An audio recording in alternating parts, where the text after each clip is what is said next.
Cold Open, Inventorying a Fairy Tale, 1979, The Last Ledger. In the late summer of 1979, the penthouse on Fifth Avenue stood nearly silent. Barbara Hutton, once the most celebrated heiress of her generation, sat in a wheelchair beside a window that overlooked Central Park. At 76, her face still carried the delicate bone structure that had once launched 1,000 magazine covers, but the eyes were tired, the hands thin and restless. Around her moved a small, efficient team: accountants in sober suits, appraisers with clipboards, lawyers who spoke in low, careful tones. They were not guests, they were inventory clerks. On the long dining table that had once seated ambassadors and maharajas now lay stacks of ledgers, typed inventories, Polaroid photographs taped to index cards. One by one, the objects of a lifetime were being reduced to numbers. A Cartier tiara, its diamonds catching the weak afternoon light, was marked Lot 47, estimated at $180,000. A pair of emerald earrings, once photographed glowing against her throat at the Paris Opera, carried a reserve of $95,000. The Sevres porcelain service that had fed kings was catalogued piece by piece. The Louis XV commode that had anchored her drawing room in London was measured, photographed, and priced. Even the silver cigarette boxes, monogrammed with her married initials from husbands long divorced, were lined up like soldiers awaiting orders. The camera lingers on these details, then cuts away to memory. Black and white newsreels from the 1930s, Barbara, 21 and radiant, stepping from her Rolls-Royce at the Plaza Hotel, her Worth gown trailing behind her like a comet's tail. Society columns from 1947, the Woolworth heiress dazzles Tangier in a gown of silver lame. Color transparencies from the 60s, her Cuernavaca villa lit for a party, guests laughing beneath bougainvillea, champagne flutes raised in endless toasts. The images are luminous, almost liquid with privilege. Then the cut returns sharp, unsparing to 1979, a packing crate being nailed shut, a typed appraisal sheet clipped to a velvet-lined jewelry case, a lawyer quietly explaining capital gains tax to a woman who once owned more of it than most nations. This was not a sudden fall. It was the final, methodical chapter of a ledger that had been running in the red for decades. The fortune she inherited in 1918, some $28 million at the time, the equivalent of nearly $500 million today, had seemed inexhaustible. Woolworth's five-and-dime empire had built it brick by nickel. Yet by the late 1970s, the accountant's final tally would show that the principal had largely vanished. What remained was a collection of beautiful things, many of them encumbered by liens, storage fees, insurance premiums, and the relentless arithmetic of estate taxes. She had once said, half in jest, half in resignation, "I've always had the most expensive tastes." The remark was quoted widely, treated as charming eccentricity. But the inventory spread across that Fifth Avenue table told a different story. Maintaining the taste had required constant motion, buying to keep up appearances, selling to pay the bills, borrowing against what was left to finance the next season's glamour. The tiaras, the paintings, the houses, they were not merely possessions, they were currency, traded again and again to sustain the illusion that the fairy tale was still intact. And yet here she was, at the end, watching strangers assign value to the last fragments. The contrast is almost unbearable. The woman who had danced with Cary Grant and dined with Churchill, now witnessing her life being itemized like a department store closeout. The spectacle that had defined her existence, the gowns, the jewels, the private planes, had always depended on an invisible machinery of money managers, trust officers, and tax attorneys. When that machinery finally slowed, the fairy tale did not vanish in a puff of smoke. It was dismantled, piece by appraised piece. Two questions hang in the quiet of that penthouse room, questions that will occupy the rest of this story. What did wealth actually cost, day after day, year after year, to keep the illusion alive? And what precisely broke the spell? At the turn of the 20th century, New York was no longer content to be merely rich.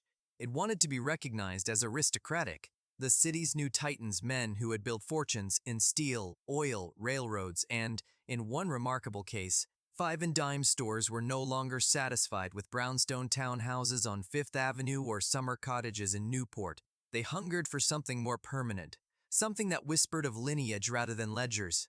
They wanted land that could be shaped into estates, houses that could be mistaken for the seats of English dukes, and gardens that would take generations to mature. In short, they wanted to buy time. Nowhere was this ambition more vividly staged than on the North Shore of Long Island. a 30-mile crescent of shoreline and rolling farmland that would soon be christened the Gold Coast. In the 1890s and early 1900s, the area was still largely agricultural potato fields, dairy pastures, small fishing hamlets, and the occasional clapboard farmhouse. But the same forces that had remade Manhattan were already at work here. Railroads made the journey from the city swift and comfortable. The Long Island Railroad's special trains carried gentlemen in silk hats and ladies in dusters out to inspect parcels of land. Real estate promoters printed lavish brochures promising the most exclusive residential park in America. By 1910, the transformation was unmistakable. Farms were being assembled into baronial tracts of 200, 300, even 500 acres. Stone walls rose along new private roads. Gatehouses appeared, their ironwork as elaborate as the estates they guarded. Frank Winfield Woolworth understood this hunger better than most. By 1913, when he opened the Woolworth Building, the tallest structure in the world at the time, his chain of bright, efficient variety stores had already made him one of the richest men in the country. The fortune was new, startlingly rapid, and built on small transactions, a nickel for a packet of hairpins, a dime for a toy trumpet. Yet Woolworth himself was anything but small-minded. He collected Renaissance tapestries, medieval armor, and French furniture with the same methodical thoroughness he had once applied to inventory sheets. And like his peers Vanderbilts, Morgans, Guggenheims, he saw in architecture a way to convert liquid wealth into something solid and enduring. The Gold Coast offered the perfect canvas. Here, a man could purchase an entire landscape and remake it. Hills were regraded, streams dammed into ornamental lakes, forests planted with specimen trees imported from Europe. The great houses themselves were designed to look as though they had stood for centuries. Architects such as Stanford White, Horace Trumbauer, and the firm of McKim, Mead & White drew freely from English Tudor, French Chateau, Italian Renaissance, and Georgian models. Materials were chosen for permanence: Indiana limestone, Vermont marble, hand-cut granite foundations that plunged deep into the earth. Interiors were paneled in oak and walnut salvaged from old manor houses abroad. Libraries were filled with rare books bought by the yard. Ballrooms were sized to accommodate orchestras and debutante receptions. Every detail was calculated to suggest continuity, to imply that the family who lived there had always belonged.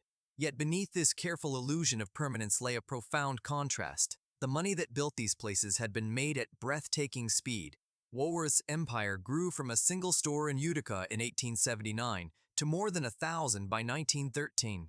The velocity was dizzying, but the aesthetic they chose was slow, deliberate, almost glacial. Gardens were laid out with alleys and parterres that would require decades to reach maturity.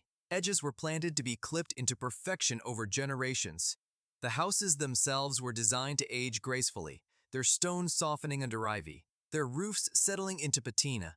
New money moved fast. Old money aesthetics moved at the pace of seasons and centuries. The result was a landscape that looked inherited even as it was being invented. This was the world into which Barbara Woolworth was born in 1903. Her father's fortune placed her at the very center of this new aristocracy, yet the very speed and scale of that fortune would leave her strangely exposed. The estates of the Gold Coast were built to manufacture legacy, to create the appearance of an ancient bloodline where none yet existed. They were instruments of social alchemy, turning commerce into class. But alchemy is an uncertain art. The same forces that drove men to build these palaces, ambition, insecurity, the need to be seen as more than merely successful, could also leave the next generation vulnerable in ways no stone wall could protect. By the time the young Barbara first walked the lawns of her family's estate, the stage was already set. A fortune had been made in nickels and dimes, translated into marble and mahogany, and offered up as proof of belonging. What no one yet understood was how fragile that proof could be, and how high the price would prove for the child who inherited it. By 1916, Frank Winfield Woolworth had already crowned Manhattan with the tallest building on earth. Now he turned his attention to the north shore of Long Island, where permanence could be measured not in stories of steel, but in acres of land and courses of stone. The result was Winfield Hall, a 48,000-square-foot limestone palace, rising on a 157-acre estate in Glen Cove. It was not merely a house, it was a declaration. The Woolworth fortune, born in the nickel and dime aisles of variety stores, could now command the same awe once reserved for the landed gentry of England and France. Woolworth chose the architect C.P.H. Gilbert, a specialist in the grand manner who had already built several Gold Coast residences.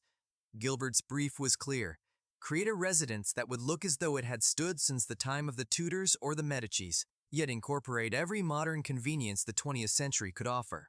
The chosen style was early French Renaissance, with echoes of the Chateau of the Loire, steep slate roofs, tall mullioned windows, elaborate dormers, and a central block flanked by symmetrical wings.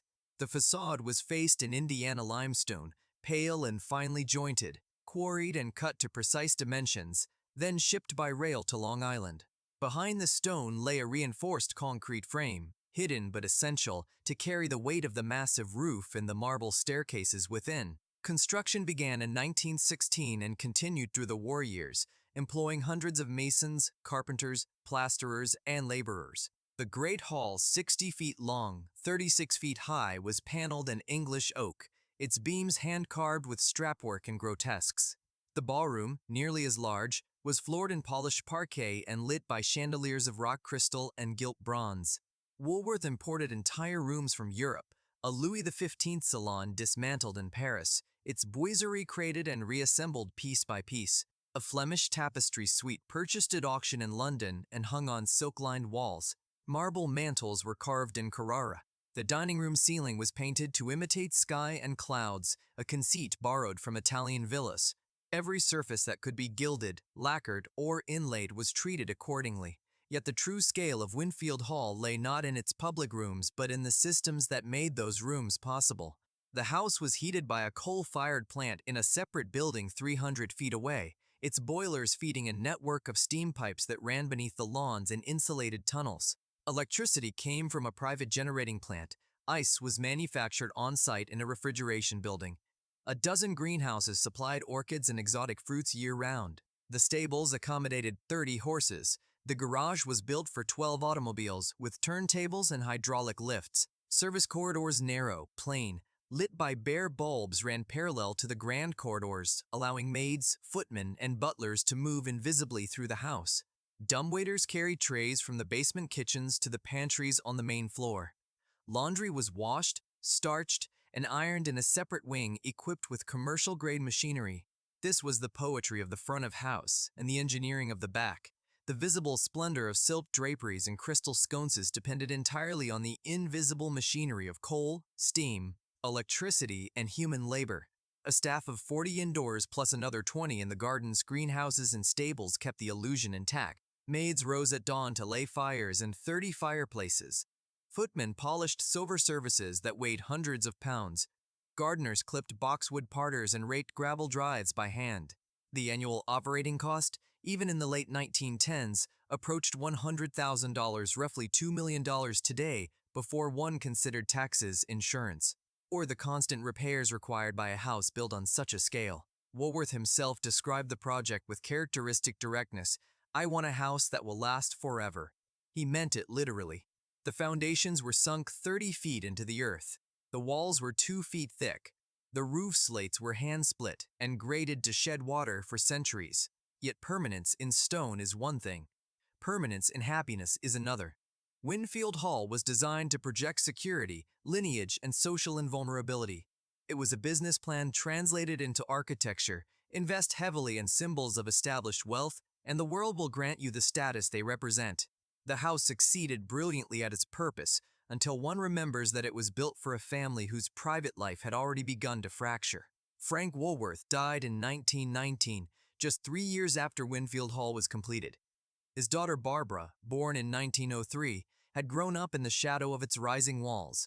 The palace that was meant to shelter and define her would soon stand as a silent witness to how little stone and marble could protect a child from loneliness, loss, and the relentless expectations of the fortune that paid for every carved capital and every polished floor. As born Barbara Woolworth entered the world on November 14, 1903, in the family's New York townhouse on East 80th Street.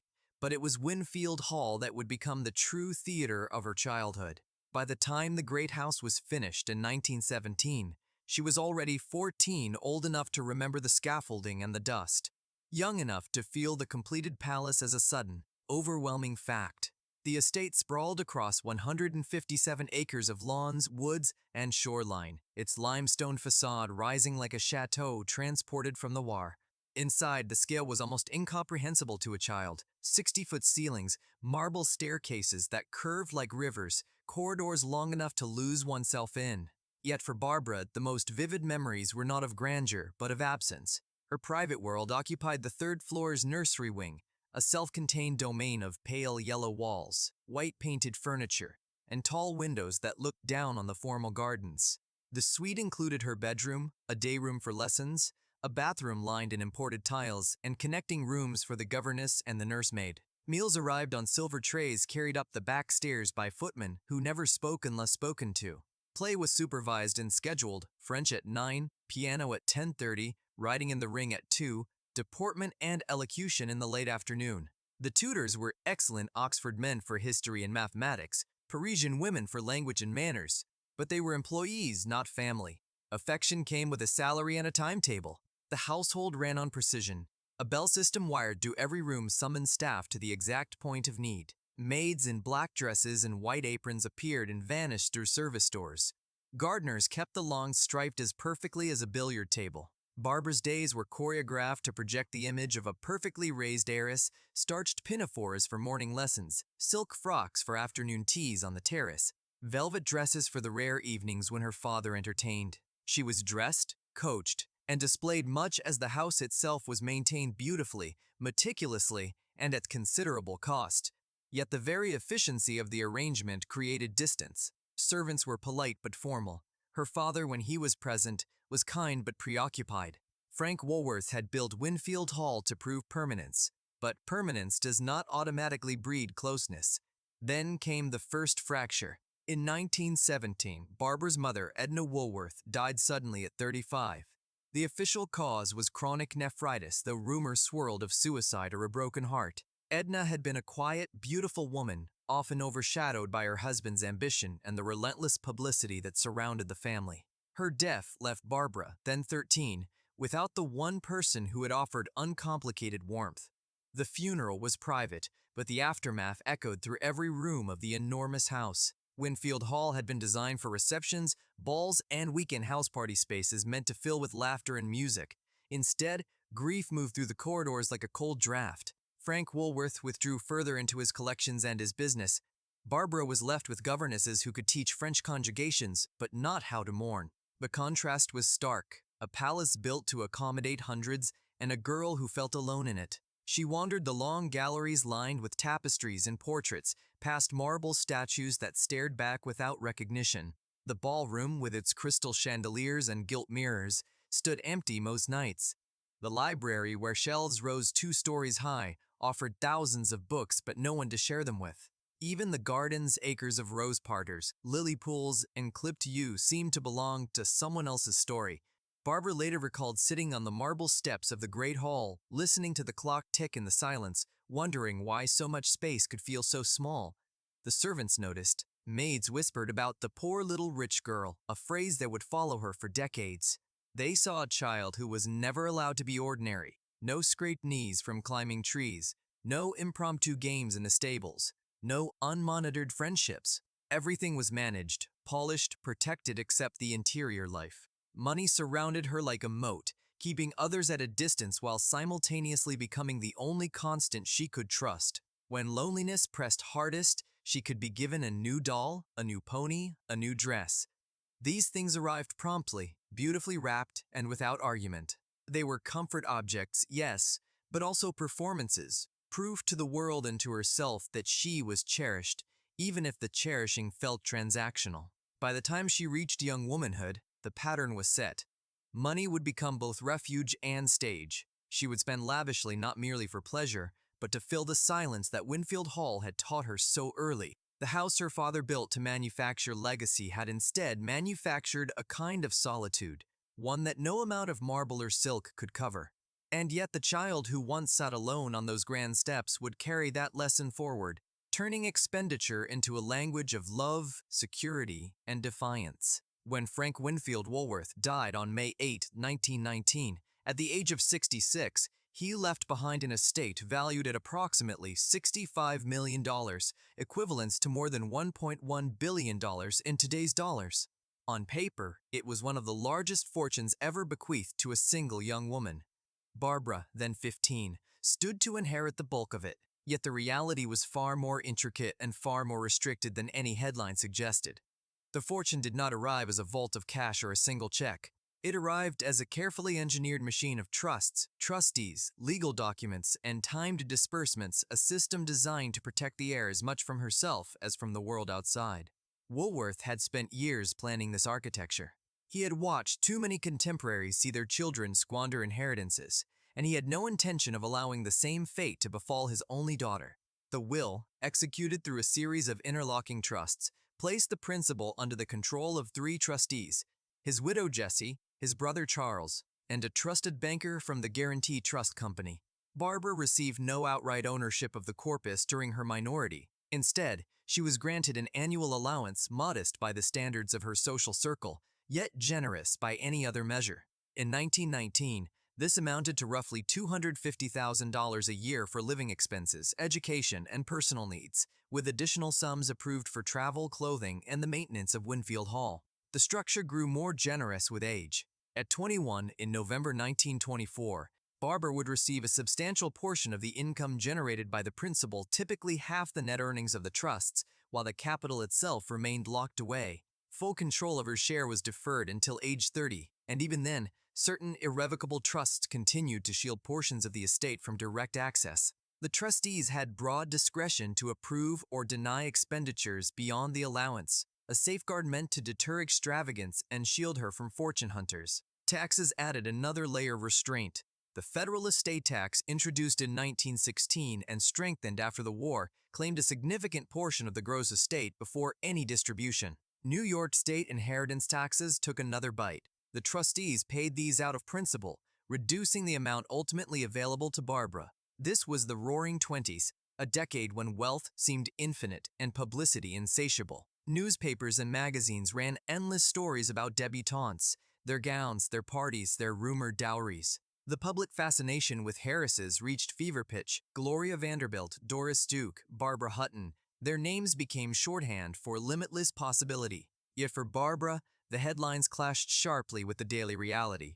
She was worth tens of millions, yet she lived inside a legal cage. She could command a private railroad car for a trip to Europe, but she could not simply write a check for a yacht without trustee approval. She could order downs from Worth or Vionet, but the bills were reviewed and paid through the trust office. The fortune was vast on paper, usable cash was rationed, conditional, and always mediated by men in sober suits who answered to the terms of a dead man's will. Then came the Great Depression. The stock market crash of October 1929 obliterated paper values across the country. Woolworth stock, once the cornerstone of the estate, plummeted. Dividends shrank.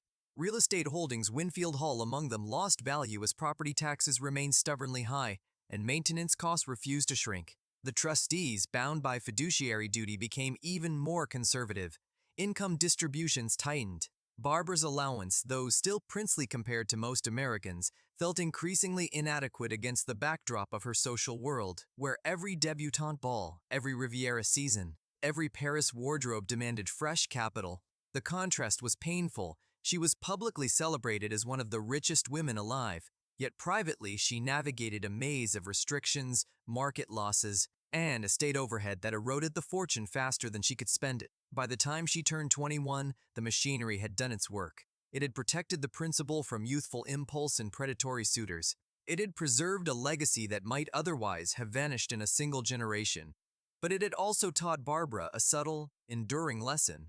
Money, even in abundance, is never truly free. It comes wrapped in conditions, washed by trustees, diminished by taxes, and threatened by economic storms. When the final restrictions began to lift and the income became more fully hers, the world noticed immediately. Society columnists, dressmakers, jewelers, and a long line of eligible bachelors all arrived to help her spend it. The palace her father had built to last forever now stood as a symbol of something more fragile. The trusts had kept the fortune intact, they could not keep the loneliness at bay. And as Barbara stepped into full adulthood, the machinery that had once constrained her would soon be turned to a different purpose. fueling the extravagant, almost defiant generosity that would define the rest of her life. Debutante to global commodity, parties, press, and the price of visibility. In the autumn of 1924, Barbara Hutton turned 21. The milestone was not merely personal, it was a public event of international proportions. Newspapers from New York to London announced the moment with the gravity once reserved for royal accessions. "The Woolworth heiress comes of age," the headlines read, followed by breathless estimates of her fortune and photographs of the young woman who had inherited it. Society editors chronicled every detail: the Paris fittings for her debut wardrobe, the arrival of jewelers bearing trays of emeralds and sapphires, the chartered steamer that would carry her trunks across the Atlantic. What had begun as a private childhood in the vast rooms of Winfield Hall was now a commodity traded daily in ink and flashbulbs. Debutante culture in the 1920s had evolved into a polished industry. For a young woman of Barbara's rank, the season was not a single ball, but a year-long campaign of visibility. She was presented at court in London, curtsying before King George V and Queen Mary in a gown of white satin and court train embroidered with seed pearls. In Paris, she attended the races at Longchamp and the opera at the Palais Garnier, always seated in a prominent box. In New York, her coming-out ball at the Plaza Hotel filled the grand ballroom with 500 guests. The orchestra playing beneath a canopy of orchids shipped overnight from the greenhouses at Winfield Hall. Each appearance required meticulous choreography: a personal maid to dress her, a hairdresser to arrange her waves, a secretary to manage the flood of invitations, and a detective to shadow her through crowds. The glamour was real, but it was also engineered. The logistics of conspicuous luxury were staggering. A single transatlantic crossing demanded 32 steamer trunks, each lined in moire silk and fitted with brass locks. One trunk held evening gowns alone, Viennette drapes and lame, Chanel tweeds for daytime, Patu creations for garden parties. Another carried furs, sable, chinchilla, white ermine, each stored in cedar-lined compartments to guard against moths. Jewelry traveled separately, insured for sums that made underwriters blanch, accompanied by armed couriers. Even the simplest weekend in the country required a retinue: lady's maid, chauffeur, footman, and a car packed with picnic hampers from Fortnum and Mason. Every move was photographed, every outfit described, every guest list scrutinized. Barbara's life became a performance, and the performance never ended. The press fed on the spectacle. Photographers waited outside couturiers' ateliers and hotel lobbies. Columnists speculated on the cost of her latest necklace or the identity of her latest escort. The public devoured the stories, turning her into a living fairy tale. The girl who could buy anything, who wore diamonds the size of almonds, who danced until dawn in palaces that ordinary people would never enter. Yet the very visibility that made her mythic also stripped away privacy. Strangers felt entitled to her time, her opinion, her hand in marriage. Fortune hunters circled title-hungry Europeans, ambitious American businessmen, men who saw in her not a woman but a merger opportunity. Every smile was interpreted, every silence analyzed. The more dazzling the image, the narrower the space in which she could simply exist. This was the central paradox of her emerging adulthood. Glamour promised freedom, yet it delivered confinement. She could travel anywhere, yet she could never travel alone. She could wear the most exquisite clothes, yet she could never dress carelessly. She could attend the most exclusive parties, yet she was never off duty. The role of the richest girl in the world required constant maintenance: financial, emotional, physical. A single unflattering photograph could ripple through the society pages for weeks. A perceived slight at a ball could fuel gossip columns for months. The machinery that sustained the myth, the staff, the security, the endless presentation, was also the machinery that kept her under surveillance, even when no one was watching. By the late 1920s, Barbara had become a global figure, her name synonymous with excess and romance. The world watched her the way it once watched silent film stars, projecting onto her every wish and fantasy. Yet beneath the satin and the flashbulbs lay a young woman who had learned, since childhood, that love and attention were often transactional. The spotlight did not warm, it illuminated. And illumination, when unrelenting, can cast long shadows. As the decade closed and the first whispers of marriage began to appear in print, the next chapter was already written. Romance would no longer be a private matter. For Barbara Hutton, love, like everything else, would be conducted in public, measured in headlines, and inevitably entangled with the fortune that had made her famous. The girl who had once sat alone on the marble steps of Winfield Hall now stood at center stage, dazzling and exposed, with the whole world waiting to see who would step forward to claim her. Marriages and Mansions, When Love Meets the Balance Sheet, Barbara Hutton's first marriage, announced in 1933, was presented to the world as the perfect union of old European title and new American fortune. Prince Alexis Mitovani, a Georgian nobleman whose family had fled the Bolshevik Revolution, proposed on a yacht in the Mediterranean. The wedding took place in June at the Town Hall in Trocadero, Paris, followed by a reception at the Hotel Ritz. The bride wore a gown by Main Butcher and a diamond necklace that had once belonged to Empress Yuanjani. Newspapers called it the marriage of the decade. Behind the headlines, however, a different story unfolded, one written in contracts, trust disbursements, and the careful movement of assets. The Maveni union lasted less than 3 years. When it ended in divorce in 1935, Barbara paid a settlement of approximately $1 million in cash and jewelry, plus an annual allowance to her former husband. Alexis received a Rolls-Royce, a string of polo ponies, and the lease on a London house that Barbara had renovated for them both. The pattern was set early. Romance arrived with fanfare, but departure arrived with accountants. Each marriage that followed would repeat the cycle, acquiring grand residences, staffing them lavishly, then liquidating or abandoning them when the union dissolved. Her second husband, Count Kurt Haudwitz Revenlow, a Danish nobleman, married her in 1935 in a private ceremony in London. This time, the financial footprint was larger. Barbara purchased a Georgian mansion on Regent's Park, St. Dunstan's Villa, and spent heavily to restore it. New marble floors, imported French paneling, a private cinema, and a staff of 28. She also acquired a country house in Buckinghamshire and leased a villa in Cannes. The couple's lifestyle required 2 full-time secretaries, a personal physician, a fleet of cars, and constant travel between continents. When the marriage ended in 1938, Barbara retained the properties but paid a substantial settlement, reportedly over $2 million, and assumed the ongoing costs of the houses she no longer shared. Haudwitz Revenlow received cash, securities, and the right to live in one of the London properties rent-free for several years. The third marriage, to Cary Grant in 1942, was the most publicly romantic. The Hollywood star and the heiress wed in a quiet ceremony in London during the war. Grant insisted on a prenuptial agreement that waived any claim to her fortune, a gesture widely praised as gallant.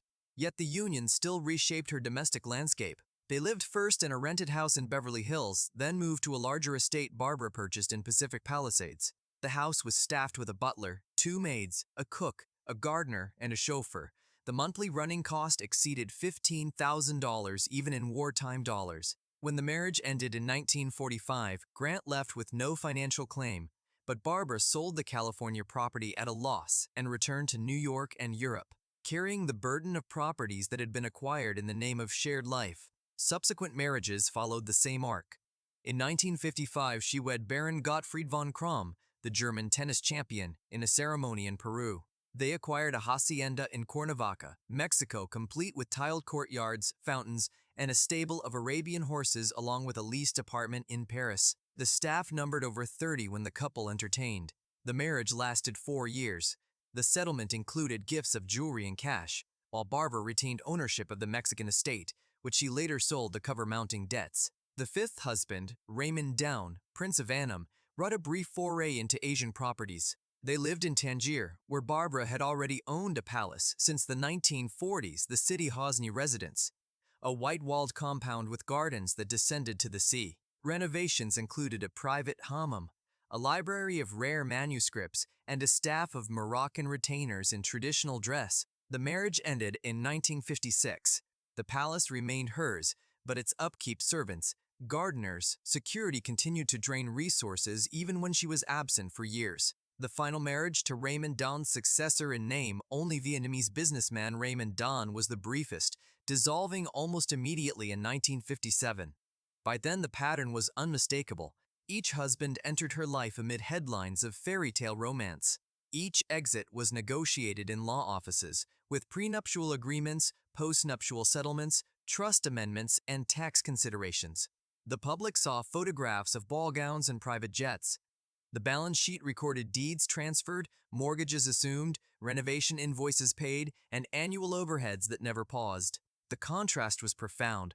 the world consumed the narrative of love conquering fortune, the reality was contracts that outlasted affection. Mansions were acquired to stage happiness, grand houses in London, Paris, Mexico, Tangier, California, each staffed, landscaped, and furnished to reflect the moment's ideal of perfection. Yet the same houses became liabilities when the moment passed. Attorneys and accountants, not lovers, determined who kept the keys. The permanence of stone and title deeds stood in quiet opposition to the transience of vows. By the late 1950s, Barbara's map of residences had become a geography of memory and expense.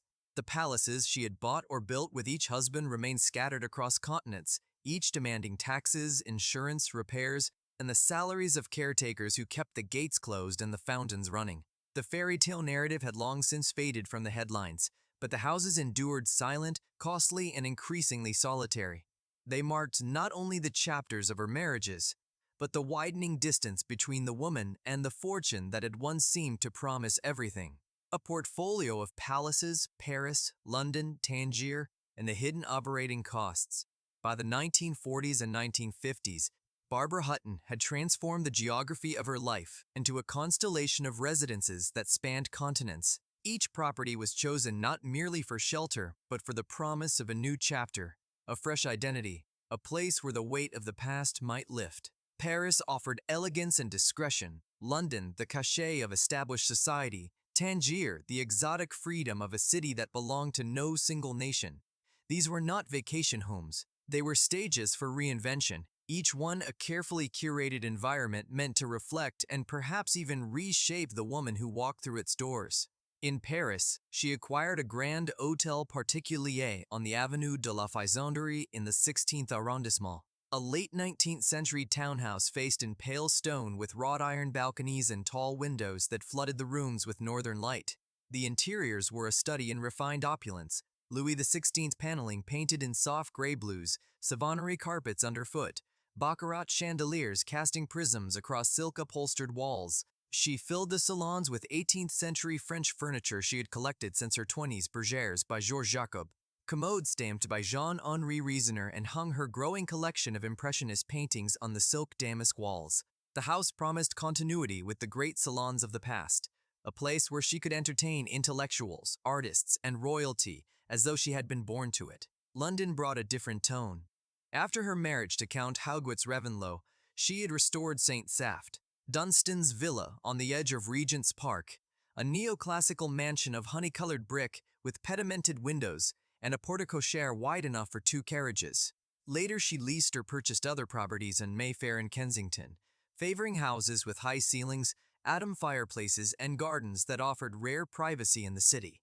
The London residences were furnished with English antiques, Chippendale chairs, Georgian silver, portraits by Reynolds and Gainsborough, creating an atmosphere of quiet lineage that contrasted with the speed of her American inheritance. Tangier represented the most dramatic shift. In 1947, she purchased the Sidi Hosni Palace, a sprawling white-walled compound perched on a hillside overlooking the Strait of Gibraltar. The architecture was Moorish, arched doorways, zellige tilework in intricate geometric patterns, carved cedar ceilings, and fountains that murmured day and night. Barbara transformed the interiors into a romantic fusion of east and west low divans covered in antique Moroccan embroideries, brass lanterns, silk rugs from Fez, and her own collection of jade and ivory figurines displayed in vitrines. The gardens descended in terraces of bougainvillea, jasmine, and date palms, ending at a private beach. Tangier offered escape, no income tax, a cosmopolitan population of expatriates and artists, a place where titles mattered less than presence. Here, she could dress in caftans, entertain barefoot, and pretend the world's judgments could not reach her.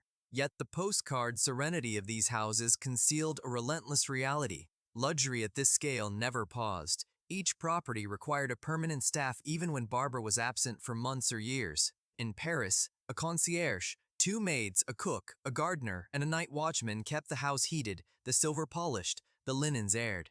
In London, a butler oversaw a team that included a housemaid, a parlour maid, a kitchen staff, and a full-time gardener who clipped the hedges weekly. At Sidi Hosni, the payroll swelled to more than 30, Moroccan retainers in white jalabas, a French chef, an English nanny for the occasional visits of her son Lance, gardeners who watered the terraces by hand, and guards who patrolled the perimeter night and day. The hidden costs accumulated quietly. Salt air in Tangier corroded brass fittings and mildewed silk. Humidity in Paris warped parquet floors and encouraged woodworm in antique furniture.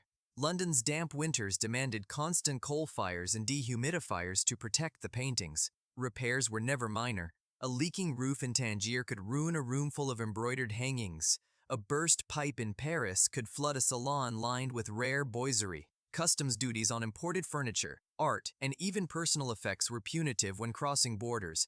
Shipping costs alone for trunks of clothes, crates of porcelain, or entire roomfuls of furniture ran into tens of thousands annually. Insurance premiums rose with every new acquisition, and estate taxes in multiple jurisdictions nibbled at income year after year. The silent army of caretakers made the luxury appear effortless. A guest arriving unannounced would find fires lit, beds turned down, champagne chilled, flowers fresh in every vase. Yet that perfection required perpetual vigilance and an uninterrupted flow of cash. When Barbara traveled between houses, the properties did not sleep. They waited, maintained at full readiness, their clocks wound, their gardens weeded, their cellars stocked. The serenity she sought was purchased at the price of constant motion and constant expenditure. By the mid-1950s, the world that had once celebrated such a private empire began to change. Post-war austerity, rising labor costs, shifting social norms, and the slow erosion of the old international set made these scattered palaces increasingly difficult to justify and even harder to operate.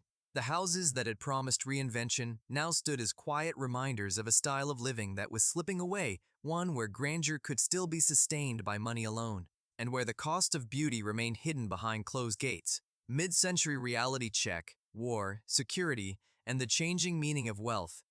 The Second World War did not merely interrupt Barbara Hutton's life. It redrew the boundaries of what her kind of wealth could still accomplish. In September 1939, as German troops crossed into Poland, the great houses of Europe began to close their shutters. Saint-Jean-Jouret, Dunstan's villa in London was requisitioned for war work. The Paris Hotel Particulier stood empty, its staff reduced to a skeleton crew of caretakers who covered the furniture in dust sheets and boarded the windows against possible bombing. Tangier, still nominally neutral, became a temporary refuge, but even there the old ease of movement vanished. Transatlantic liners were requisitioned for troop transport. Private aircraft were grounded, fuel and currency controls tightened like a vise. The woman who had once crossed oceans with 32 steamer trunks now faced ration books, blackout curtains, and the constant threat of U-boats.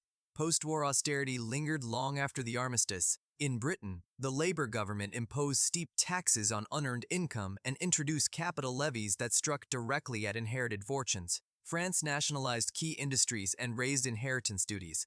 Even in the United States, the top marginal income tax rate climbed to 91% by the early 1950s. Barbara's trusts, once engineered to protect principal, now bled at the edges. Dividends from Woolworth stock, already diminished by the Depression, were further eroded by taxation. Real estate holdings, mansions that had seemed eternal, became liabilities as property taxes rose and maintenance costs refused to shrink. A house that had once required 40 servants in 1920 now struggled to retain 10 in 1950, not because the work had lessened, but because the people who once accepted lifelong service had begun to seek better wages and shorter hours elsewhere. Wealth itself changed shape. The pre-war model, vast, visible, rooted in land and staff, gave way to something more mobile, more abstract, and far more vulnerable. Barbara relied increasingly on a small circle of professional advisors, trust officers at Guarantee Trust, later Morgan Guarantee, tax lawyers in New York and London, currency brokers who navigated the maze of post-war exchange controls. Moving money across borders required permits. Converting sterling to dollars or francs to pesetas meant negotiating official rates that bore little resemblance to the black market reality. A single trip from Tangier to Paris could involve weeks of paperwork, multiple bank drafts, and the constant risk of frozen accounts. The fortune that had once seemed liquid now felt viscous, slowed by bureaucracy and suspicion. Security, too, became a new burden. Barbara had always traveled with a detective, but after the war the threat profiles shifted. Kidnapping fears rose with the headlines.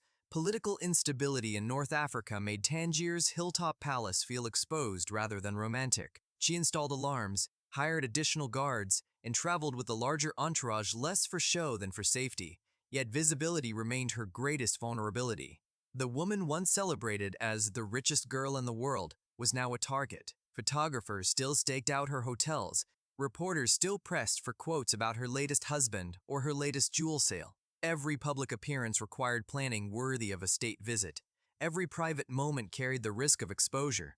The old-world leisure of unhurried days in grand houses gave way to a modern fragility, where predictability was the first casualty. The contrast cut deeply. In the 1920s and 1930s, her life had been built on the assumption that servants, houses, and money would always be available in the quantities required.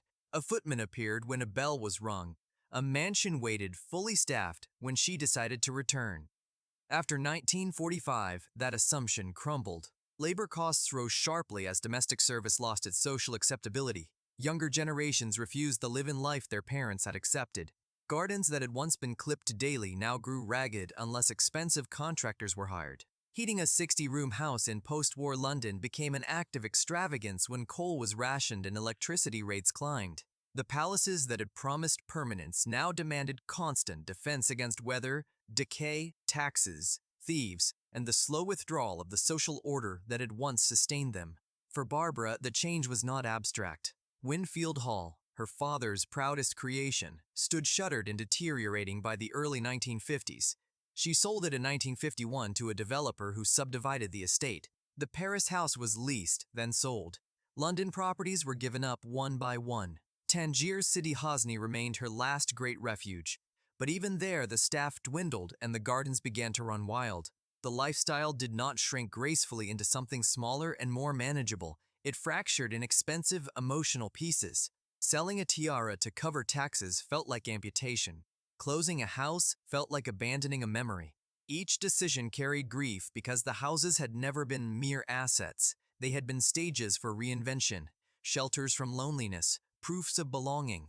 By the late 1950s, the meaning of wealth had shifted under her feet. It was no longer the ability to command endless space and service. It was the capacity to keep moving ahead of the bills, the taxes, the headlines, and the slow erosion of a world that had once bowed to her name. The old leisure had been rooted in permanence. The new fragility was rooted in motion and in the quiet realization that even the largest fortune could no longer outrun reality forever. What had begun as a fairy tale of limitless possibility was now entering its most costly chapter, the moment when the fortune, so carefully guarded for decades, began to leak in earnest. The $100 million problem, how fortunes actually disappear. By the late 1960s, Barbara Hutton's fortune, once estimated in 9 figures and described in the press as incalculable, had become a problem measured in subtraction. Ruin, in her case, was never a single dramatic crash. There was no boardroom collapse, no stock wipeout in a single afternoon. Instead, the fortune disappeared the way great stone houses decay, slowly, steadily, one invoice at a time. The arithmetic was relentless, and the numbers added up in ways that no amount of glamour could conceal. The structure of her life itself became the first engine of erosion. Multiple households demanded multiple payrolls. Even when she was physically present in only one place, the others, Paris, London, Tangier, New York, could not simply be mothballed. A skeleton staff kept each property ready, fires laid, linens aired, silver polished, gardens watered. In Tangier alone, the monthly wage bill for retainers, gardeners, cooks, and guards routinely exceeded $10,000 in the late 1950s, equivalent to more than $100,000 today. Add property taxes in 3 countries, insurance on contents valued in the millions, heating oil for houses with 30 fireplaces, and the cost of shipping clothes and paintings between residences, and the overhead became a fixed expense that never slept. Divorces, though fewer in number by this period, had already carved deep channels. Each settlement, cash, jewelry, securities, or the gift of a house represented a permanent withdrawal from principal. The trustees, bound by the original terms of Frank Woolworth's will, could approve such disbursements, but each one reduced the income-generating core. Jewelry, once the most liquid and romantic of assets, became a recurring source of cash. A Cartier tiara sold A Cartier tiara sold in the 1950s to cover a tax bill. A suite of emeralds auctioned in the 1960s to settle a London overdraft. A pearl necklace quietly placed with a dealer to meet payroll during a lean quarter. The very objects designed to be timeless symbols of legacy and beauty were converted into inventory to meet bills that arrived monthly. Generosity compounded the drain. Barbara gave freely, often impulsively. She supported friends, artists, and charities with checks that arrived without fanfare. She paid medical bills for former staff, funded education for the children of servants, and underwrote the lifestyles of companions who had no other means of support. These gifts were not publicized, but they were documented in the ledgers. A single year might see $200,000 or more leave the trusts in what the accountants simply labeled miscellaneous personal. To the giver, each act felt like love or duty. To the balance sheet, it was another irreversible outflow. Bad advice and the echo chamber of yes people accelerated the process. Financial advisors, eager to retain the account, sometimes offered optimistic projections or risky investments that failed to outpace inflation and taxes.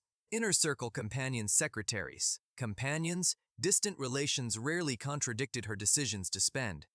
The phrase, "of course you must have it," became a dangerous refrain. When a new piece of jewelry or a last-minute trip to Morocco was proposed, few voices asked the cost in terms of long-term erosion. The result was a compounding effect. Spending begat more spending, as the lifestyle required to maintain appearances grew ever more expensive, even as the income shrank. This was not unique to Barbara. The pattern repeated across the Gilded Age heirs. Vanderbilt descendants sold Fifth Avenue mansions to cover death duties. Astor heirs liquidated art collections to pay property taxes on country estates. Morgan grandchildren auctioned silver services to meet trust fund shortfalls. The cycle was almost mechanical. Sell art to cover taxes, sell property to cover staff, sell jewels to cover the consequences of the previous sale. Each transaction produced a temporary surplus, but also reduced the remaining base from which future income could be drawn. The principal dwindled, the income it generated dwindled faster. The contrast was poignant.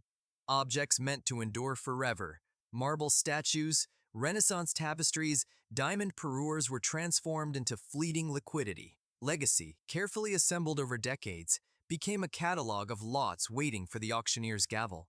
Timeless beauty met monthly bills, and the bills always won. By the early 1970s, the fortune that had once supported a private empire was visibly contracting. The houses that had been the stage for her life could no longer be carried by their owner. Winfield Hall had already been sold and subdivided. The Paris and London properties were gone. Tangier Sidi Hosni stood as the last major holdout, but its days as a living palace were numbered. When the owner can no longer bear the cost, the buildings face three fates: adaptation into something new, gradual emptying into silence, or slow death by neglect. Barbara's palaces, like her fortune, were entering the final arithmetic of dissolution, one where even the most beautiful things must eventually answer to the simplest question: who will pay to keep them alive? After the heiress, what happens to great houses when the money leaves? When Barbara Hutton could no longer carry the burden of her father's dream, the great houses began their second lives. Winfield Hall, the limestone palace that had once stood as the proudest emblem of the Woolworth fortune on Long Island's Gold Coast, was the first to fall. Sold in 1951 to a real estate developer for far less than its original cost, the 157-acre estate was almost immediately subdivided. The great house itself, its 60-foot hall, its crystal-hung ballroom, its marble staircases survived only briefly as a private residence. By the mid-1950s, the property had passed into the hands of a religious order, which used it as a novitiate and retreat center. The formal gardens were simplified, the greenhouses dismantled, the service wings repurposed. In the 1970s, after the order moved on, the mansion stood empty for years, its windows broken, ivy climbing unchecked over the limestone facade. Vandals stripped fittings, weather peeled the painted ceilings. Eventually, in 1981, a fire, accidental or not, gutted much of the interior. The shell was demolished shortly afterward. Today, only fragments remain: a gatehouse, a section of boundary wall, a few stone steps lost in new subdivisions. What had been built to last forever lasted barely 60 years. The fate of Winfield Hall was not anomalous. Across the Gold Coast, the pattern repeated. Many of the neighboring estates, those built by Vanderbilts, Morgans, Phippses, and other titans of the Gilded Age, followed similar paths. Some were sold outright in the 1940s and 1950s as taxes and labor costs rose. Others were donated to institutions, hospitals, schools, religious groups. The Ohika Castle, once the second-largest private home in America, became a catering venue after decades of neglect and partial restoration. The Harbor Hill estate of Clarence Mackay was razed. Its gateposts now mark the entrance to a suburban development. Ballrooms designed for debutante cotillions became conference rooms. Libraries lined with rare books were converted into administrative offices. Carriage houses turned into garages for commuters. The scale that had once signaled permanence now proved impractical.